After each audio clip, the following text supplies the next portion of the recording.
2027 সালে যারা মাধ্যমিক পরীক্ষা দেবে তাদের জন্য চতুর্থ অধ্যায় সঙ্ঘবদ্ধতার গোড়ার কথা বৈশিষ্ট্য বিশ্লেষণ থেকে কিছু শর্ট প্রশ্ন বলবো। তোমরা এই প্রশ্নগুলো যদি দেখে যাও অবশ্যই এই প্রশ্নগুলোর মধ্যে থেকেই কমন পেয়ে যাবে।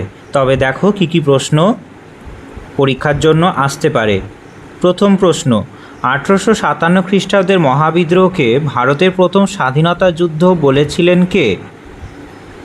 উত্তর হবে বি.ডি. সাভারকার।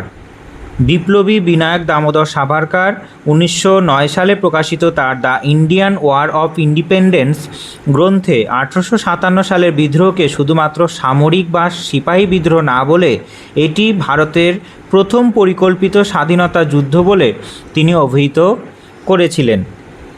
2 নম্বর প্রশ্ন, ভারতে প্রথম রাজনৈতিক প্রতিষ্ঠান হলো মাধ্যমিক 2017-24 সালে প্রশ্নটি এসেছিল। উত্তর হবে ভারতের বঙ্গভাষা প্রকাশিকা সভা ছিল প্রথম রাজনৈতিক প্রতিষ্ঠান। 1836 খ্রিস্টাব্দে রামমোহন রায়ের অনুগামীদের উদ্যোগে এটি গঠিত হয়েছিল। পণ্ডিত জওহরলাল নেহরুর মতে এবং ইতিহাসবিদদের আলোচনা এটিকে ভারতের প্রথম রাজনৈতিক সংগঠন বা প্রতিষ্ঠান হিসাবে গণ্য করা হয়, কারণ এখানে প্রথম রাজনৈতিক ও প্রশাসনিক নানা বিষয় নিয়ে আলোচনা করা হতো। 3 নম্বর প্রশ্ন, ভারত মাতা চিত্রটি আঁকেন কে?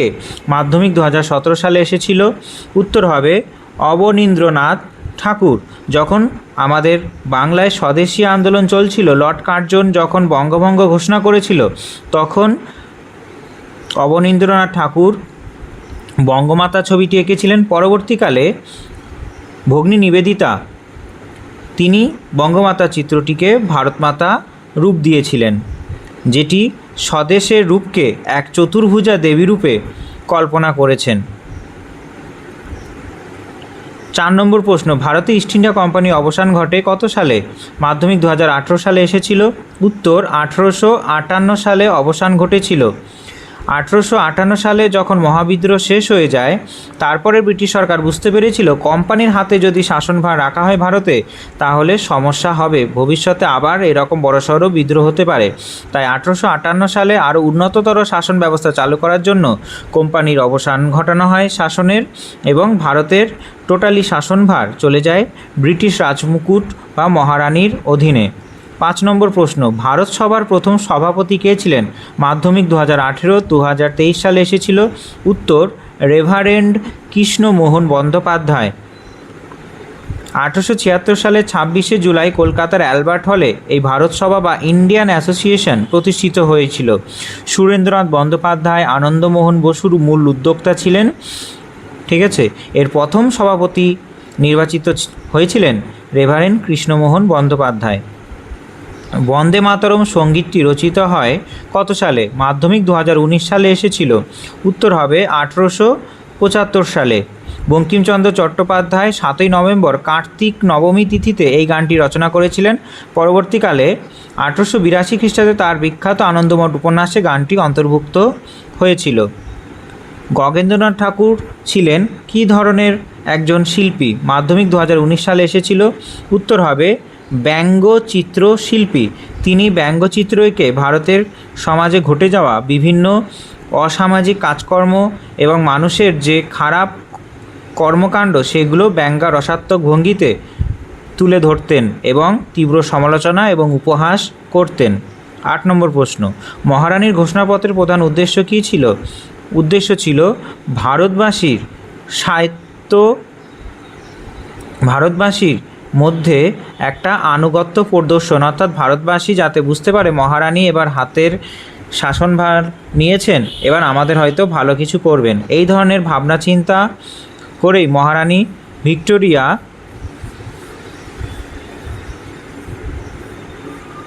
এই ঘোষণাপত্র জারি করেছিলেন। ঠিক আছে, আর ভারতীয়দের বিভিন্ন ধরনের প্রতিশ্রুতি দেয়। তারা বলেন যে ভারতীয় ধর্মীয় সামাজিক বিষয়ে হস্তক্ষেপ করবে না, ভারতীয় জনগণের সরকারি চাকরিতে অগ্রাধিকার দেওয়া হবে, দেশীয় রাজাদের যে অধীনতামূলক মিততা নীতি দ্বারা স্বাধীনতা কেড়ে নেওয়া হয়েছে সেটা ফিরিয়ে দেওয়া হবে, অর্থাৎ ভারতীয়বাসীর মধ্যে একটা আস্থা ফেরানোর জন্য তিনি চেষ্টা করেছিলেন। 9 নম্বর প্রশ্ন, ল্যান্ড হোল্ডার সোসাইটির সভাপতি ছিলেন কে? রাজা রাধাকান্ত দেব। 1838 সালে জমিদারদের স্বার্থ রক্ষার জন্য এই ল্যান্ড হোল্ডার্স বা জমিদার সভা গঠিত হয়েছিল। 10 নম্বর প্রশ্ন, হিন্দু মেলার সম্পাদক কে ছিলেন? হিন্দু মেলার সম্পাদক ছিলেন গণেন্দ্রনাথ ঠাকুর। ঠিক আছে। 1867 খ্রিস্টাব্দে জাতীয়তাবোধ জাগিয়ে তোলার উদ্দেশ্যে হিন্দু মেলা প্রতিষ্ঠিত হয়। নবগোপাল মিত্র ছিলেন এর প্রধান পরিকল্পনাকারী ও ডিরেক্টর, কিন্তু মেলার প্রথম সম্পাদক ছিলেন দেবেন্দ্রনাথ ঠাকুরের পুত্র গণেন্দ্রনাথ ঠাকুর, আর সহকারী সম্পাদক ছিলেন দ্বিজেন্দ্রনাথ ঠাকুর। 11 নম্বর প্রশ্ন, রাষ্ট্রগুরু নামে পরিচিত ছিলেন কে? মাধ্যমিক 2022 সালে এসেছিল। উত্তর, সুরেন্দ্রনাথ বন্দ্যোপাধ্যায়। তিনি রাষ্ট্রগুরু নামে পরিচিত ছিলেন, তার কারণ তার অসামান্য নেতৃত্ব ও দেশপ্রেমের কারণে দেশবাসী শ্রদ্ধা করে তাকে রাষ্ট্রগুরু বা আনক্রাউন্ড কিং অব বেঙ্গল উপাধিতে ভূষিত করেছিল। 12 নম্বর প্রশ্ন, মহাবিদ্রোহকে কৃষক বিদ্রোহ আখ্যা দিয়েছিলেন কে? মাধ্যমিক 2022 সালে এসেছিল। উত্তর, শশীভূষণ চৌধুরী। ইতিহাসবিদ ডক্টর শশীভূষণ চৌধুরী তার গবেষণায় দেখিয়েছিলেন যে 1857 সালের বিদ্রোহ সিপাহী বিদ্রোহের পাশাপাশি বিশাল সংখ্যায় গ্রামীণ কৃষক সমাজ ও সাধারণ মানুষও অংশগ্রহণ করেছিল, সেই কারণে তিনি একে কৃষক বিদ্রোহ হিসাবে চিহ্নিত করেছিলেন। 13 নম্বর প্রশ্ন, আনন্দমোহন বসু ছিলেন ভারত সভার কি? আনন্দমোহন বসু ছিলেন ভারত সভার সচিব।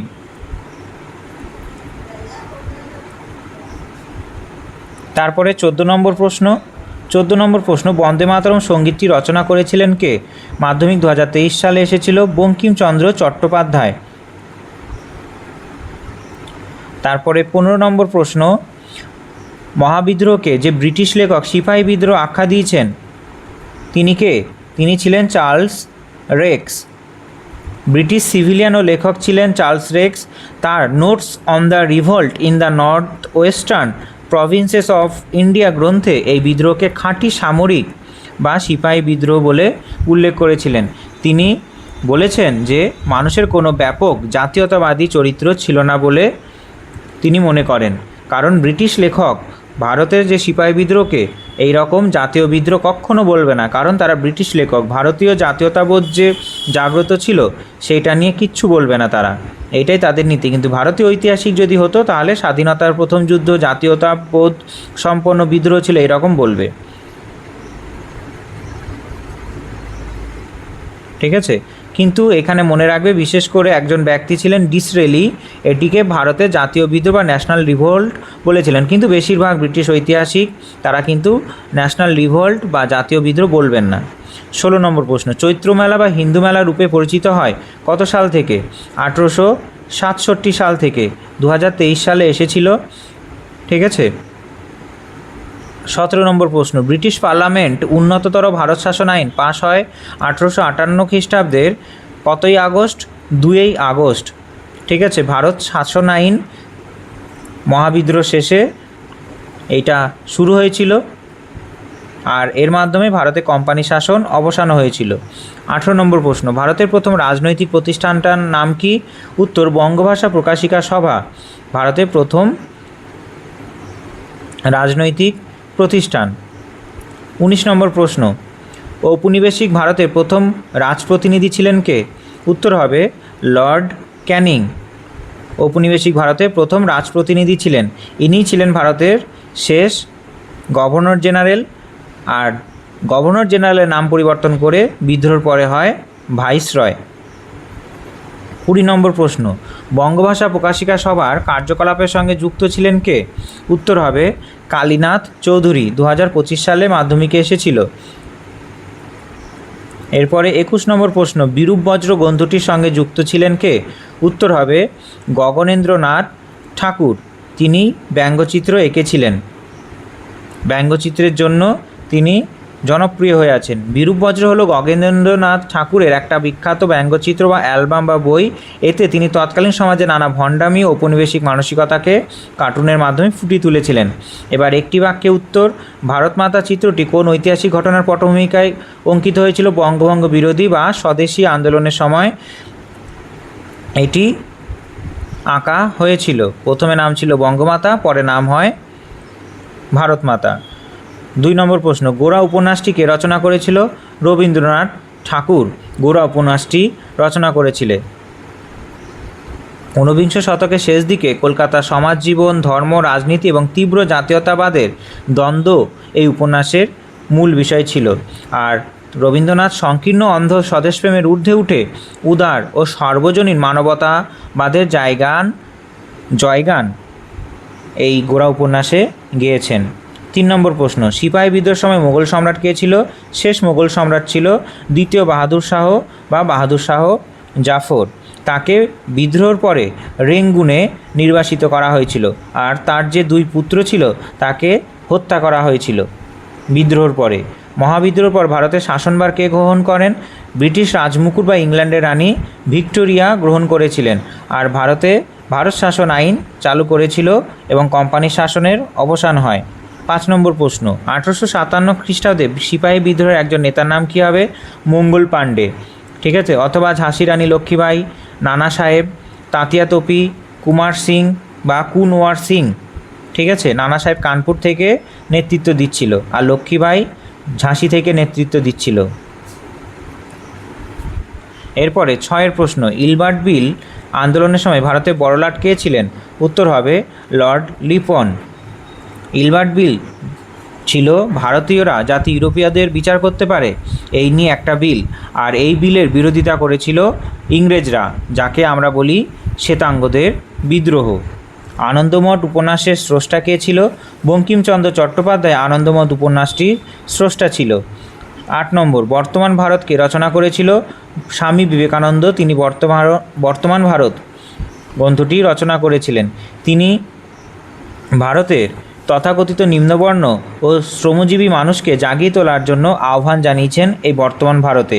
তিনি বৈদিক যুগ থেকে শুরু করে ব্রিটিশ শাসন পর্যন্ত ইতিহাসে চমৎকার বিশ্লেষণ এই বর্তমান ভারতে করেছেন। 9 নম্বর প্রশ্ন, বন্দে মাতরম সঙ্গীতটি কোন উপন্যাসের অন্তর্গত? উত্তর আনন্দমঠ উপন্যাসের অন্তর্গত। নব্যবঙ্গ চিত্রকলার জনক নামে কে পরিচিত? অবনীন্দ্রনাথ ঠাকুর, তিনি নব্যবঙ্গ চিত্রকলা জনক নামে পরিচিত।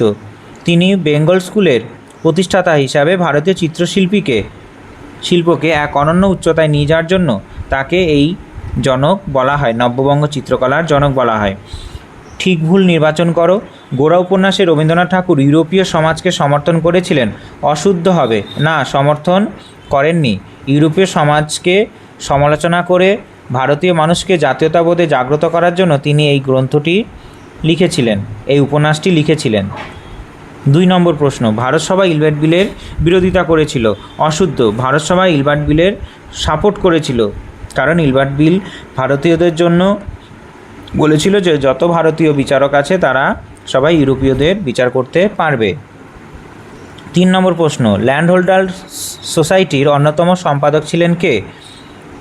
এখানে প্রসন্ন কুমার ঠাকুর দিয়েছে, এইটাই শুদ্ধ হবে, অর্থাৎ ল্যান্ড হোল্ডার্স বা জমিদার সভার সম্পাদক ছিলেন প্রসন্ন কুমার ঠাকুর। জমিদারদের স্বার্থ রক্ষার জন্য তৈরি হয়েছিল। 4 নম্বর প্রশ্ন, ডক্টর অনিল শীল 18 শতকে সভা সমিতির যুগ বলে অভিহিত করেছেন। এইটা 18 শতক হবে না, এটা হবে 19 শতককে তিনি সভা সমিতির যুগ বলে অভিহিত করেছেন, কারণ এই সময় অনেক সভা সমিতি তৈরি হয়েছিল মানুষের স্বার্থ রক্ষার জন্যে। 5 নম্বর প্রশ্ন, গগনেন্দ্রনাথ ঠাকুর ছিলেন একজন ব্যঙ্গচিত্র শিল্পী। শুদ্ধ হবে, গগনেন্দ্রনাথ ঠাকুর ছিলেন একজন ব্যঙ্গচিত্র শিল্পী, ঠিক আছে। তিনি বিভিন্ন ধরনের চিত্র এঁকে সমাজে কুসংস্কার বা অপসংস্কৃতিকে সমালোচনা করেছিলেন। 6 নম্বর প্রশ্ন, দি বেঙ্গল পত্রিকার সম্পাদক ছিলেন সুরেন্দ্রনাথ বন্দ্যোপাধ্যায়। এটাও শুদ্ধ হবে। তিনি 1879 খ্রিস্টাব্দে রাষ্ট্রগুরু সুরেন্দ্রনাথ বন্দ্যোপাধ্যায় এই পত্রিকাটির মালিকানা ও সম্পাদনার দায়িত্ব গ্রহণ করেছিলেন। এই কটাই ছিল আমাদের 4র্থ অধ্যায়ের শর্ট প্রশ্ন। এই প্রশ্নগুলো যদি তোমরা দেখে যাও অবশ্যই পরীক্ষায় এর মধ্যে থেকেই আসবে। দেখা হচ্ছে পরের 5ম অধ্যায়ের শর্ট প্রশ্ন নিয়ে। পরীক্ষায় আসার মতো কী প্রশ্ন আসতে পারে। ততক্ষণ ভালো থেকো। জয় হিন্দ, জয় ভারত।